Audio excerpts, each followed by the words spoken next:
Elle fait partie également de ma watchlist, donc on va aller assez rapidement. Le marché a tendance à payer des multiples très peu élevés pour cette compagnie, soit parce que c'est un business qui ne croît pas énormément, qui est peut-être en difficulté, ou bien c'est parce que les free cash flow ont tendance à être en dents de scie. Et c'est ce qu'on peut voir ici. Et ce n'est pas un problème parce que c'est une entreprise ici qui a généralement ici, voilà, qui a généralement ici une situation avec le working capital, le BFR, etc.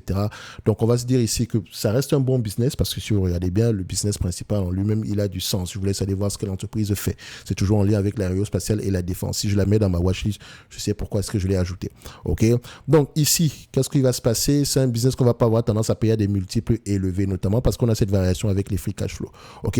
Donc en moyenne, le marché paie à peu près une douzaine de fois les bénéfices. Je sais que sur ce genre de business, on peut aller aux alentours d'une quinzaine de fois les bénéfices. OK? Donc pas plus que 15 pour moi. Donc ça veut dire qu'ici que je ne donnerai pas plus de 12,70 livres par action. Donc en date d'aujourd'hui, l'entreprise cote à 13,37. Vous voyez ici qu'on a une accélération ces dernières années. Le dividende également, vous allez me dire que mais il n'est pas safe avec les free cash flow. Si vous additionnez tous les free cash flow ici, moins le dividende qu'on a payé, vous allez vous rendre compte qu'elle avait à peu près les moyens de payer ce dividende-là.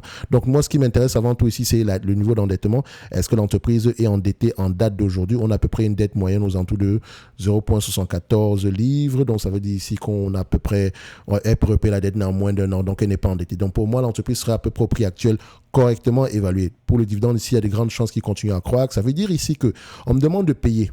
D'accord? Un business qui est prévisible, près de 100% du temps ici, les années sont tendance à faire de bonnes prévisions. On me demande de payer en date d'aujourd'hui 0,85 livres, un business qui pourrait me rapporter on me demande de payer 13,37 livres, un business qui pourrait me rapporter 0,85 d'ici 2026 au moins. Ça donne à peu près 6% de rendement. Donc, c'est correctement évalué et 6%, ce n'est pas si mauvais que ça. Et si la croissance continue au-delà de cette période-là, ça pourrait être de plus en plus intéressant. Donc, ici, on a une croissance au niveau des bénéfices nets. Maintenant, à vous de creuser. Est-ce que la croissance est liée ici au fait que le nombre d'actions diminue ou bien au fait qu'on signe de plus en plus de nouveaux contrats? On voit ici que les contrats augmentent, le chiffre d'affaires augmente, le nombre d'actions à ce niveau, il a tendance à diminuer un tout petit peu sur les 3 dernières années. Donc, ça peut être assez correct, assez intéressant à aller regarder en profondeur. En tout cas, au prix actuel, je ne pense pas qu'on se paye. Ce n'est que mon avis et non un conseil d'investissement. Vous pouvez avoir accès à cette watchlist en description de la vidéo dans l'un des niveaux ici des services top premium. OK? Et on se donne rendez-vous sur la prochaine vidéo. Merci. Au revoir.